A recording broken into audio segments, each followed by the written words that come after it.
Bonjour, je vous présente ici la correction de l'exercice numéro 1 de la série diffusion des particules.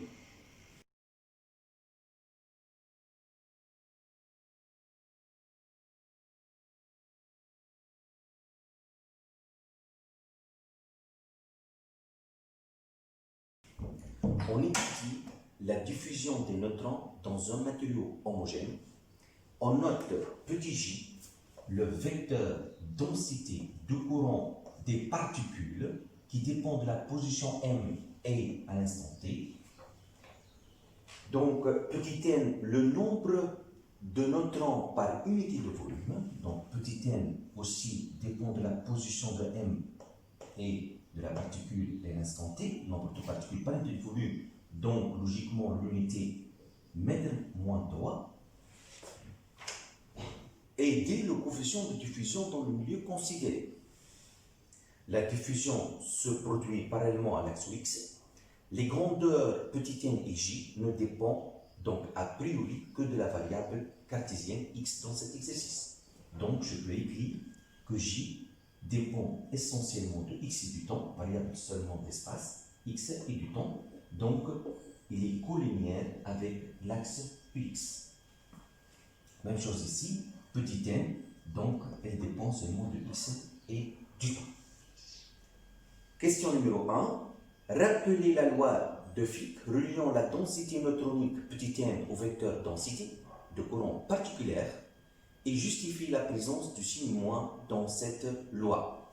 Donc, je commence par écrire la loi de Fick de façon générale en utilisant l'opérateur gradient de n. Donc, logiquement, ici, en coordonnées cartésiennes, donc je peux projeter le gradient vecteur dans la base cartésienne et j'utilise, il faut faire attention, la dérivée par rapport à n par rapport à x, mais dérivée partielle, parce que la fonction n dépend de deux variables x et y. Donc le signe moins traduit que la diffusion des particules orientées, cette diffusion orientée des zones plus concentrées, des zones plus concentrées vers les zones les plus pauvres de particules, les plus pauvres de particules.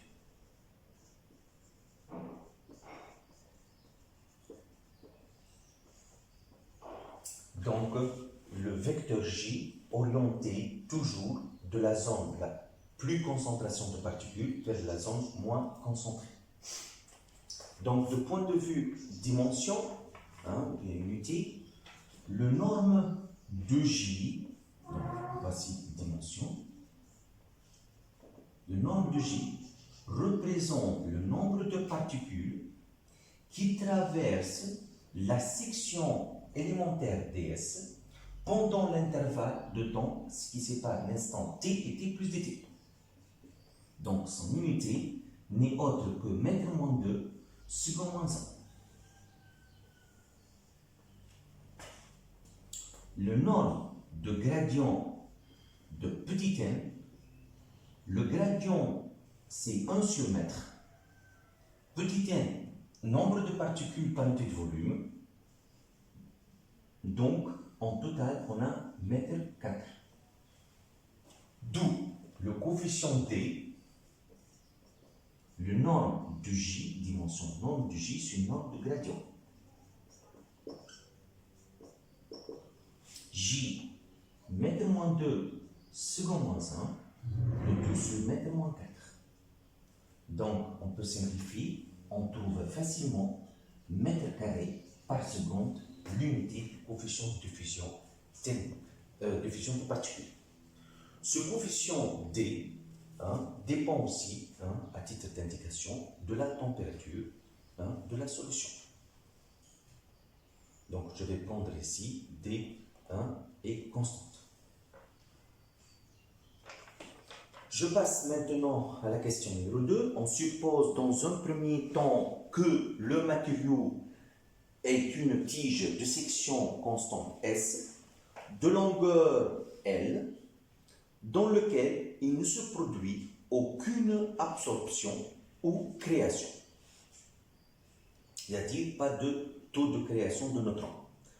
En faisant un bilan de particules, dans un volume de section S compris entre xx plus dx, établit l'équation différentielle vérifiée par le nombre de particules petit m, en supposant que la coefficient de diffusion D est uniforme. Lorsqu'on veut faire un bilan de particules, il faut faire un petit schéma qui traduit essentiellement le bilan de particules. Donc,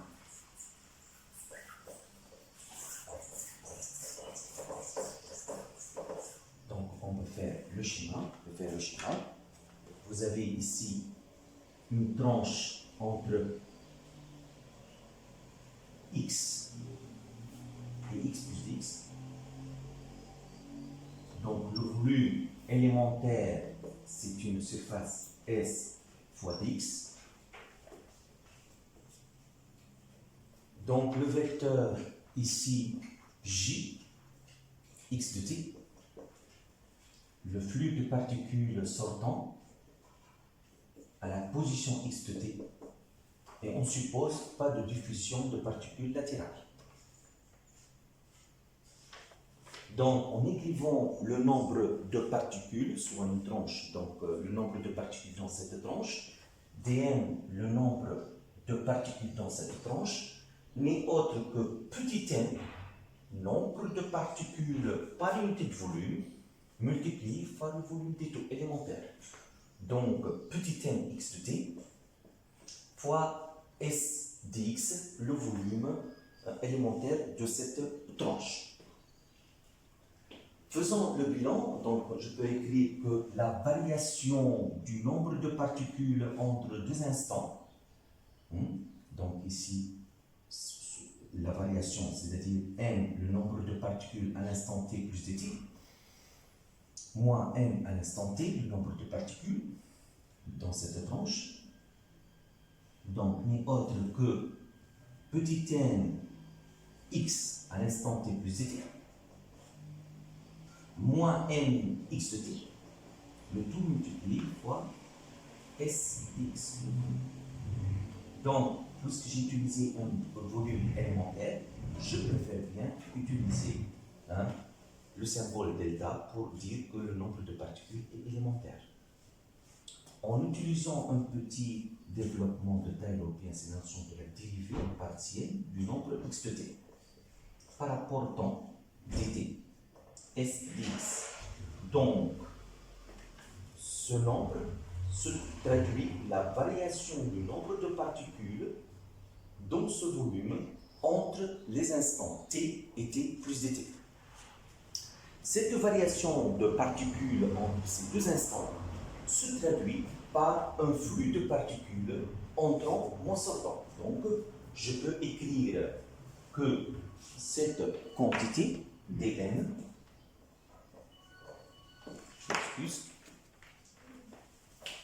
dn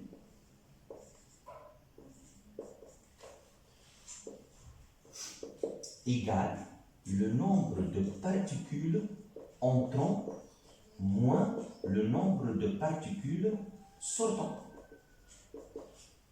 Le nombre de particules entrant se traduit par le vecteur densité de courant volumique, donc Jx fois S, c'est-à-dire nombre de particules, S, fois dt, moins J à la position xt, S dt. Donc, on peut mettre S dt en facteur et je peux faire sortir la dérivée partielle de x de t sur dx, S dx dt. Donc, je peux effacer ce schéma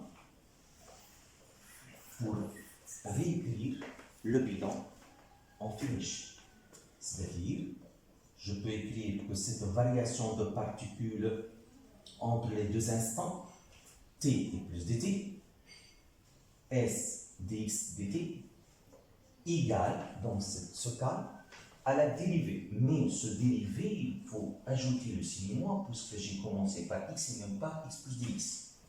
Moins. Le signe moins, c'est une question de dilution.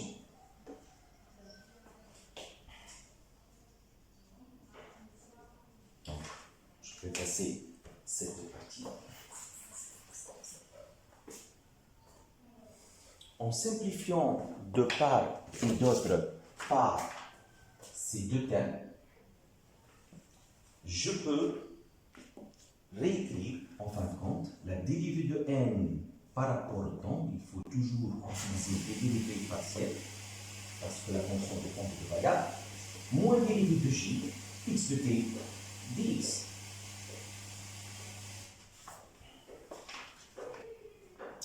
Cette équation se traduit, c'est un cas particulier de l'équation générale que on a déjà vu dans le cours, dérivée de n par rapport au temps égale moins divergence de j x de t. Div de j, c'est dérivée de j par rapport à x. Donc, en remplaçant le vecteur, l'expression de j par la loi de Fourier, déjà vue précédemment,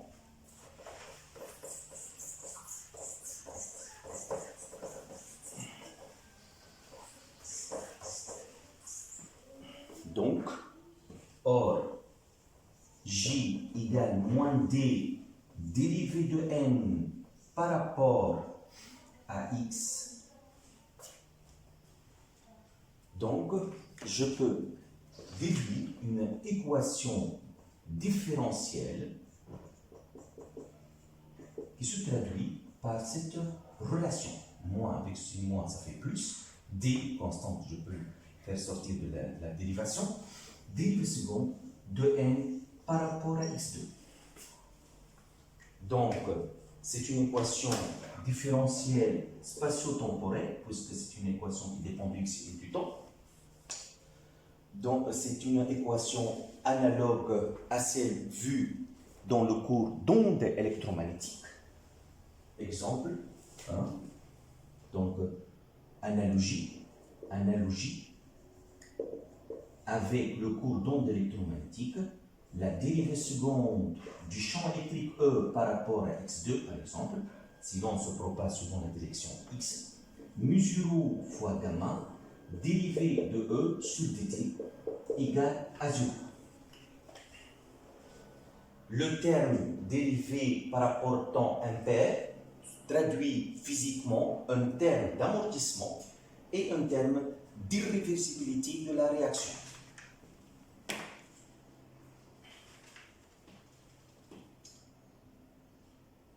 Je passe maintenant à la question 3. On se place en régime permanent, c'est-à-dire ne dépend pas du temps dans cet exercice. On note n indice 0 et indice L, les conditions limites à l'interface x égale à 0, x égale à L. Donc, exprimer petit n de x. Maintenant, lorsque le régime est permanent, la dérivée par rapport au temps est nulle. Donc, je passe à la question 3. Maintenant, un régime stationnaire ou bien permanent,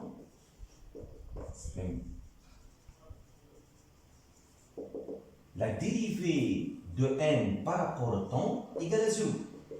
Donc, n x de t dépend maintenant seulement de la variable d'espace x. D'où la relation de l'équation de diffusion sera plus simple. Et on peut l'écrire aussi, dérivée seconde de n, mais cette fois-ci, la dérivée est droite, parce que la fonction dépend d'une seule variable, égale 0. Une intégration simple montre que n de x dépend alpha x plus bêta, une équation affinie. En utilisant les conditions aux limites, puisque on a une tige de longueur L, donc x mètre. Pour x égale à 0, on a nombre de particules noté n de 0. Et pour x égale à L, on a un nombre de particules noté nl. Donc c'est facile à écrire l'expression suivante.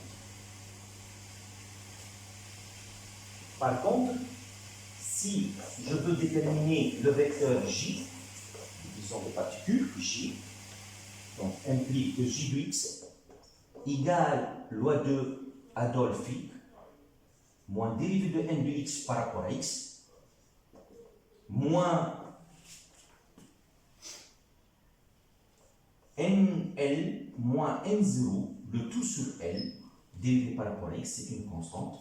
Donc, on trouve que J ne dépend pas de l'abscisse x. On peut dire qu'il y a conservation de flux de particules. Remarque, dans l'équation de bilan des particules, qu'on a déjà vu, que dérivé de n sur dt, de façon générale, également divergence de J. En régime stationnaire, le dérivé de n par rapport au temps est nul, donc on obtient facilement, dans le cas du régime stationnaire, divergence de J x de t égale à 0. Égale à 0. D'où on dit conservation de flux de particules. Analogie avec div de B champ magnétique, conservation de flux magnétique à travers une surface fermée. Bon, je passe maintenant à quatrième question. On revient à un régime qui n'est pas a priori permanent, c'est-à-dire qui dépend du temps. Et on considère maintenant que les deux phénomènes se produisent dans le milieu. C'est-à-dire, on va créer la réaction de fission qui absorbe des neutrons. Il a bien indiqué dans la série le nombre Na de neutrons absorbés. Et suivant cette expression déjà vue. Et la réaction de production des neutrons qui est proportionnelle au nombre de particules absorbantes. En faisant un bilan neutronique, déterminer l'équation différentielle présentée dans la série. Donc, je préfère bien. Donc, je passe le tableau et je refais le bilan une autre fois, mais dans le cas ici, dans le cas général.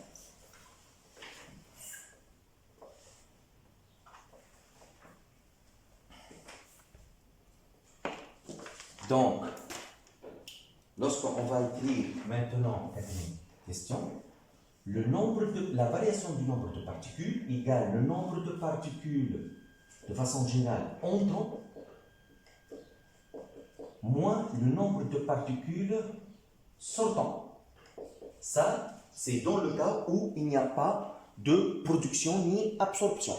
Dans le cas de production, on va ajouter le nombre de particules produites plus, moins le nombre de particules, moins le nombre de particules absorbées.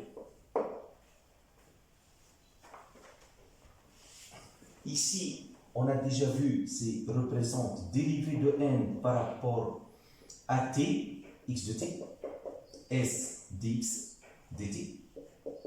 Ces deux termes me donnent dérivée de j par rapport à x, s dx dt. Le nombre de production, ici noté petit a, fois le nombre absorbé. Donc K moins 1 en facteur du nombre absorbé. Le nombre absorbé, ici, c'est petit n, x de t, surtout. Donc, ce terme, c'est le nombre absorbé et le nombre de production ici, nombre de production, c'est K au nombre, donc j'ai mis le nombre de particules absorbées en facteur. Et puisque ça se représente un nombre de particules par unité de volume, donc il faut multiplier aussi par S fois dx fois dt. Donc, je trouve un terme commun, S dx dt, je peux le simplifier et j'obtiens une équation différentielle, toujours spatio-temporelle, mais dans notre cas, ici, représente un terme de création de source. Dans notre cas, dépend de x et du temps.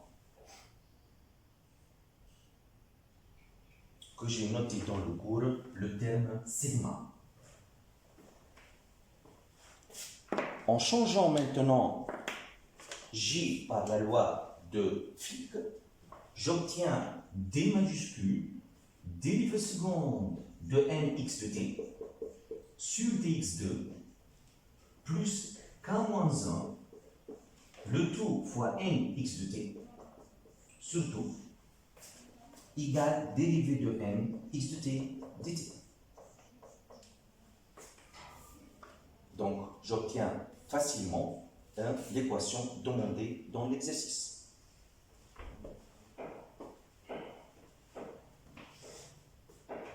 Donc, je préfère bien utiliser toujours dans le cas général cette expression.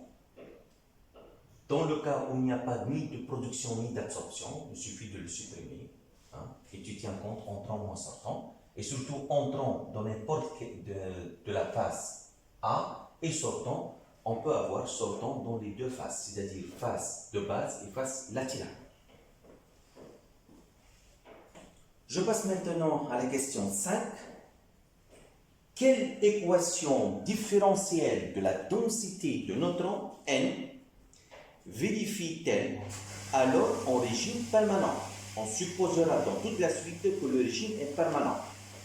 C'est-à-dire, lorsque on entend le mot dit permanent, dérivée de n par rapport au temps égale à 0, et je peux obtenir une équation simple en régime permanent, cinquième question, en régime permanent, ce terme égale à 0, et dérivée seconde droit plus un terme k-1 nx surtout égale à 0. Donc c'est une équation différentielle de second ordre, son second membre, qu'on a déjà vu dans un autre cours, exemple circuit RLC par exemple, ou bien en mécanique dans les oscillateurs. Donc c'est une équation simple à résoudre. Je vais expliquer un peu. Plus un terme k-1 sur t, donc de préférence on met ici une coefficient égale à 1, fois tout nx de t. Logiquement, c'est une équation qui respecte l'unité, l'homogénéité de l'unité. N, c'est le nombre de particules par unité de volume, n, nombre de particules par unité de volume. Donc, tout ce terme doit être homogène à 1 sur x au carré. Et puisque x est une distance, donc on pose petit l au carré égale d fois tau sur k-1 homogène à une distance. Homogène à une distance. C'est-à-dire en mètres. D'où je peux simplifier l'écriture de cette équation différentielle en changeant le terme dérivée seconde de n de x sur dx2 plus nx, le tout sur petit l au carré égale à 0.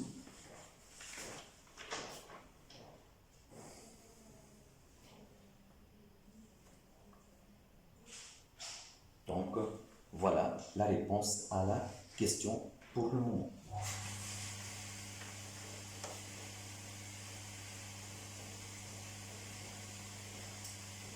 Sixième question.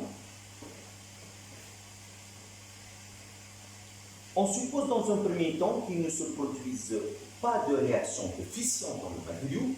On suppose que petit k égale à 0. Donc je vais prendre le cas particulier, k égale à 0. 10 k égale à 0, c'est-à-dire L au carré égale tout fois D avec 6 mois. Donc, l'équation différentielle, je peux l'écrire d'une façon plus simple, k égale moins 1, c'est-à-dire moins nx. Je m'excuse ici, c'est un dérivé entre x. Nx sur N au carré, je m'excuse, k égale moins 1, c'est plus facile, moins nx sur tout fois d égale à 0. Donc, on peut utiliser ce qu'on appelle l'équation caractéristique, petit r au carré moins 1 sur taux d égale à 0. Donc, r égale plus ou moins 1 sur racine de taux d. Donc, nx égale une constante alpha exponentielle x sur la racine, plus une autre constante bêta exponentielle. Un cours de équation différentielle déjà vu dans le cours de première année. Donc, logiquement, je vais écrire ici exponentielle R1 et R2. Donc, on a une solution double. Pour déterminer alpha et bêta, il suffit d'utiliser les conditions aux limites. Dans notre cas, on a nx, alpha exponentielle x, et on peut faire sortir lambda au carré, bien L. Donc lambda plus bêta exponentielle. Si le milieu il est illimité dans les x positifs, donc on dit que la limite de cette fonction diverge pour x tend vers plus l'infini, et on dit automatiquement alpha égale à 0. Mais dans notre cas, c'est un exercice borné, puisqu'on a x appartenant à l'intervalle 0 et 1.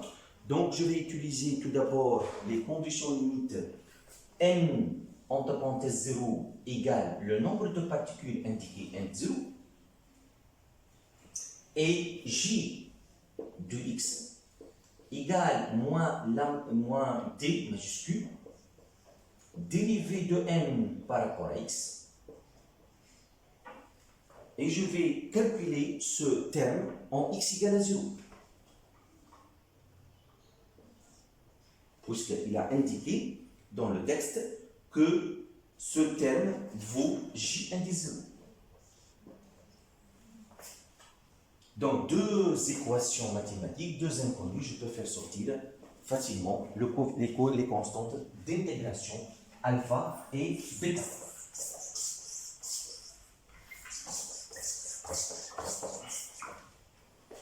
Donc, je vais écrire n de 0 égale, donc n entre parenthèses 0 égale n0, c'est-à-dire alpha plus bêta. Et la dérivée de n de x, tout d'abord, je calcule. La dérivée de n par rapport à x, ça fait alpha sur lambda exponentielle x sur lambda, moins bêta sur lambda exponentielle moins x sur lambda. Donc, le j indice 0 égale moins d pour la dérivée de cette fonction. Mais en choisissant x égale à 0, moins bêta sur lambda égale implique cette quantité lambda fois j0 sur d égale bêta moins alpha. Donc, j'obtiens deux équations mathématiques dans lesquelles on a alpha et bêta. Donc, ici. De plus, on a ici il a bien indiqué, on suppose dans un premier temps qu'il ne se produit pas de réaction de fission, de plus, illimité. Le mot illimité dans cet exercice, va m'indiquer que x, lorsque x tend vers le plus infini, alpha doit être égal à 0.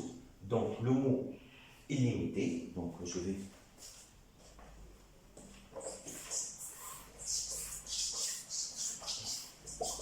limite de la fonction n de x lorsque x tend vers plus l'infini égale limite de alpha exponentielle sur lambda lorsque x tend vers plus l'infini. Et cette fonction mathématiquement diverge, donc physiquement inacceptable. C'est pour cette raison que je vais poser la constante alpha égale à 0. Et si alpha égale à 0, donc automatiquement bêta égale n indice 0. Donc c'est le calcul, c'est simple. Et aussi, si bêta égale n 0, alors J0 fois lambda sur D égale à dérivée de n par rapport à x. Donc alpha égale à 0, donc égale à bêta égale à 0.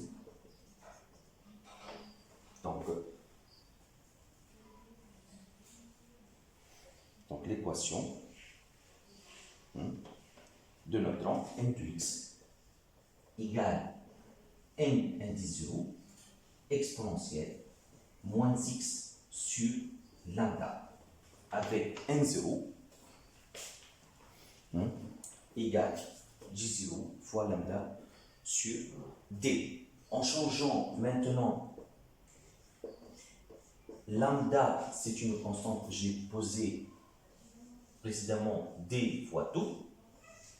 Donc il y a une simplification simple par racine de d et je peux déduire la valeur de n indice 0 en fonction du domaine du problème. Donc je vais écrire le résultat final. Donc j'ai fait un petit détail de calcul dans le cas où l'échantillon est limité entre x égale 0 et n. Dans le cas où on a x appartenant à l'intervalle 0 plus l'infini, dans notre cas, et comme n0 égale n0, j de 0 égale j0, petit k égale à 0, j'obtiens la solution finale en fonction des données de l'exercice, j0 sur racine de d fois racine de taux exponentielle moins x sur lambda. Un terme qui traduit l'amortissement dans l'espace. Donc lambda représente ici comme une distance qui s'appelle profondeur de diffusion des particules dans l'échantillon.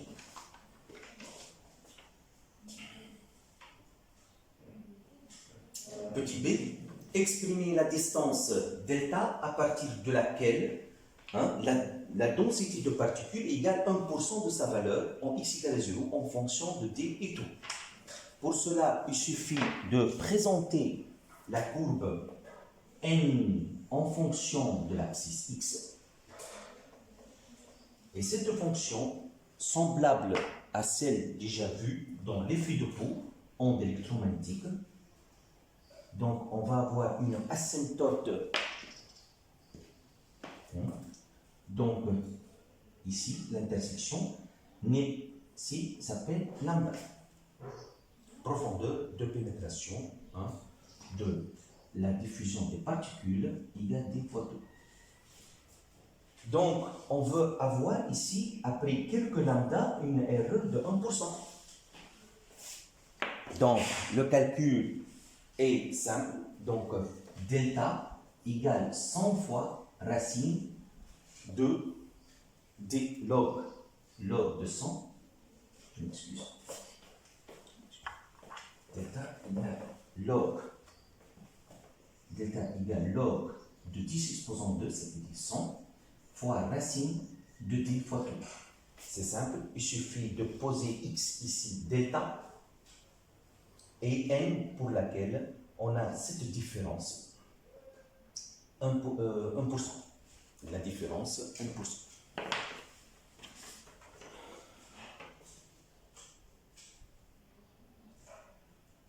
Je passe à la question 7.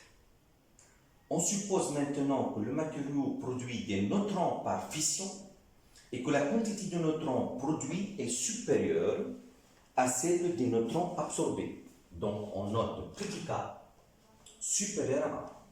La tige a une longueur fine, L, et la densité de neutrons est supposée nulle aux deux extrémités de la tige et uniquement en ces deux positions.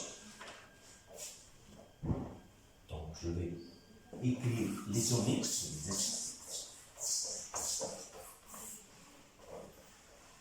Tout d'abord, on a K strictement supérieur à 1, N de 0 égale N de L égale 0. Donc, ce sont des données déjà indiquées dans l'exercice.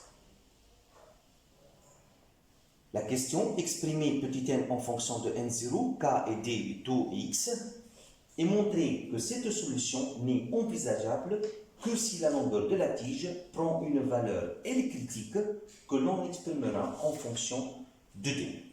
Donc c'est une condition logiquement analogue à une corde attachée à deux extrémités. Donc tout d'abord on va commencer par chercher la solution générale de cette équation.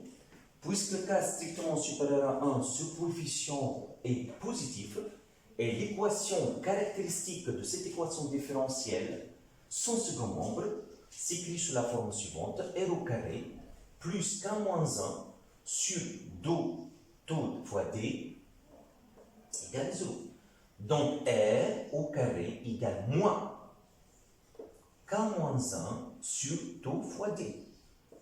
Et puisque cette quantité est positive, donc le signe moins m'oblige d'écrire que R est complexe, plus ou moins J, et je peux noter cette quantité petit oméga, pour simplifier l'écriture. Lorsque les solutions de l'équation caractéristique sont complexes, on peut écrire n de x sous la forme alpha sinus oméga x, variable x, plus bêta cosinus oméga x. Si les solutions sont réelles, on peut l'écrire sous forme d'exponentielle ou bien des formes CH et SH hyperboliques. Donc, en changeant maintenant x par 0, n de 0, tout d'abord, égale alpha sinus de 0, c'est 0, bêta, d'une part, d'autre part, n de 0 égale nul, égale 0. Donc, je peux déduire que le terme bêta est nul, donc la fonction est une fonction impaire, logiquement, sinus. Pour déterminer l'autre constante d'intégration, il suffit d'utiliser l'autre condition. Donc, n de x égale alpha sinus oméga x. Remplaçons maintenant x par L. Donc, n de L égale 0 d'une part. Donc, n sinus, je m'excuse, sinus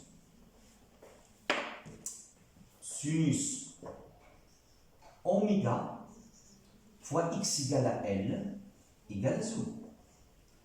Donc, oméga L égale multiple de pi.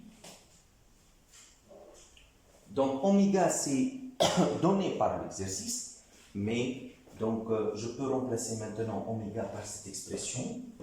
K moins 1, le tout fois L, égale tout fois D, égale P fois P. Donc, finalement, la longueur, c'est un multiple d'une longueur qu'on peut l'écrire longueur critique. K moins 1, multiplie ici numérateur, tout fois D.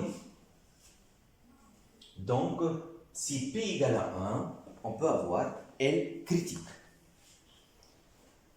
La condition dans le texte, il a indiqué, il est clair, que la fonction n ne doit pas être nulle une autre fois entre x égale à 0 et x égale à l. C'est simple. Donc, la fonction, exemple, ici, on a un corps attaché deux extrémités. Donc, on peut avoir le mode fondamental n égale à 1 pour le code. Bon, p égale à 1, c'est-à-dire. Ou bien, code attaché deux extrémités, on peut avoir le mode p égale à 2. Donc, on a une nœud ici de vibration. L'exercice dans diffusion des particules, il m'oblige que d'avoir toujours un nombre de particules nul seulement dans ces deux positions. Donc c'est clair, hein, P doit être égal à 1 pour avoir une solution finale, alpha, donc je vais déterminer ensuite, K moins 1 fois